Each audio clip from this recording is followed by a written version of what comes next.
Hello.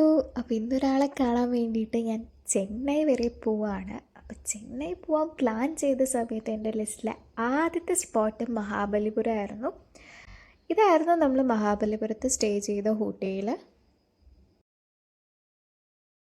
നല്ല calm and quite ആയിട്ടുള്ളൊരു space.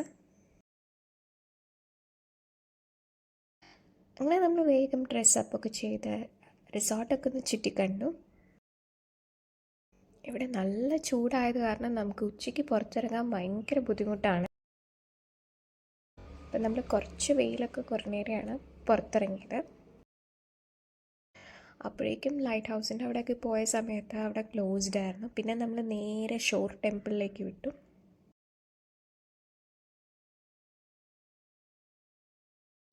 മഹാബലിപുരത്ത് ഒരുപാട് യുനെസ്കോ വേൾഡ് ഹെറിറ്റേജ് സൈറ്റുകളുണ്ട്. ഈ ഒരു ഷോർ ടെമ്പിൾ പണ്ട് കടലിനടിയിലായിരുന്നു എന്നാണ് പറയപ്പെട്ടിരിക്കുന്നത്. ഷോർ ടെമ്പിളിനോട് ചേർന്ന് ബീച്ചും ഉണ്ട്. അങ്ങനെ നമ്മളതൊക്കെ നടന്ന് കണ്ടിട്ട് നമ്മൾ നേരെ ഫുഡ് അടിക്കാൻ വേണ്ടിയിട്ട് നമ്മൾ സ്റ്റേ ചെയ്തിരുന്ന ഹോട്ടലിൽ തന്നെ കഫേയിലാണ് പോയത്. ഉച്ചയ്ക്ക് നല്ല ഹെവി ആയി കഴിച്ചത് കാരണം ലൈറ്റായിട്ട് എന്തെങ്കിലും കഴിക്കാമെന്ന് വിചാരിച്ചു. ഇപ്പോൾ ഒരു ചാട്ടും ഒരു പാസ്തയും കഴിച്ചു.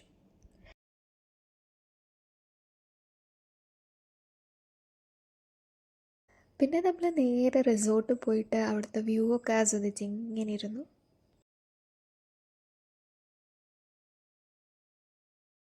നമ്മൾ റൂമിൽ ജക്കൂസിയൊക്കെ ഉണ്ടായിരുന്നു. അപ്പോൾ കുറച്ച് നേരം അതൊക്കെ എൻജോയ് ചെയ്തു.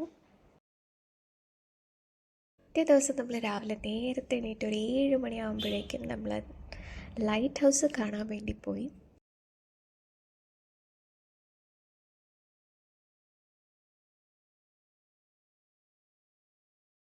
ഇവിടെ ഉള്ളിലൊക്കെ ഒരുപാട് പ്രതിഷ്ഠകളൊക്കെ കാണുന്നുണ്ട്. പക്ഷെ എല്ലാം ക്ലോസ്ഡ് ആണ്.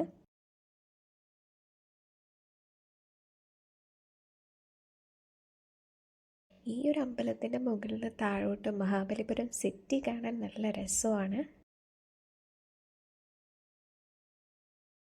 ഒരുപാട് ചരിത്ര അവശേഷിപ്പ് നിറഞ്ഞു നിൽക്കുന്ന ഒരു സ്ഥലം കൂടിയാണ് ഈ മഹാബലിപുരം.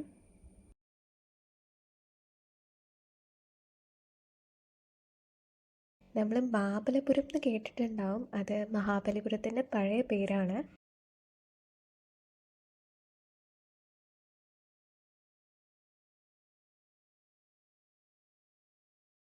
നമുക്ക് രണ്ടുപേർക്കും എത്ര ഫോട്ടോസ് എടുത്തിട്ടും വീഡിയോസ് എടുത്തിട്ടും മതിയാവുന്നില്ലായിരുന്നു. ഇവിടുത്തെ സ്റ്റോൺ വർക്ക്സ് ഒക്കെ കാണാൻ നല്ല ഭംഗിയായിരുന്നു.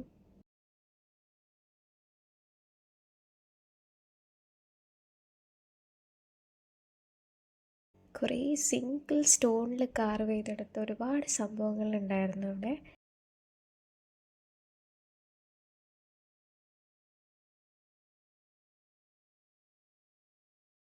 എന്ത് ഭംഗിയായിട്ടായി പണികളൊക്കെ അവർ ചെയ്തു തീർത്തത്.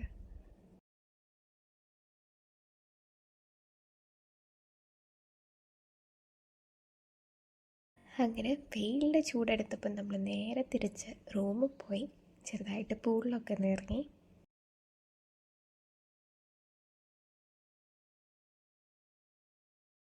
പിന്നെ നമ്മൾ വീണ്ടും റൂമൊക്കെ ചെക്ക് ഔട്ട് ചെയ്തിട്ട് പഞ്ചരഥാസ് കാണാൻ വേണ്ടിയിട്ടാണ് പോയത്.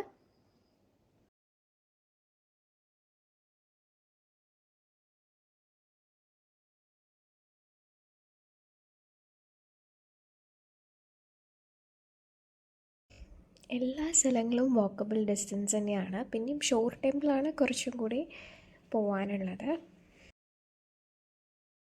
നമ്മൾ ഒരു സ്ഥലത്തുനിന്ന് ടിക്കറ്റ് എടുത്തു കഴിഞ്ഞാൽ എല്ലാ സ്ഥലങ്ങളും നമുക്ക് ആ ടിക്കറ്റ് യൂസ് ചെയ്തിട്ട് കാണാം.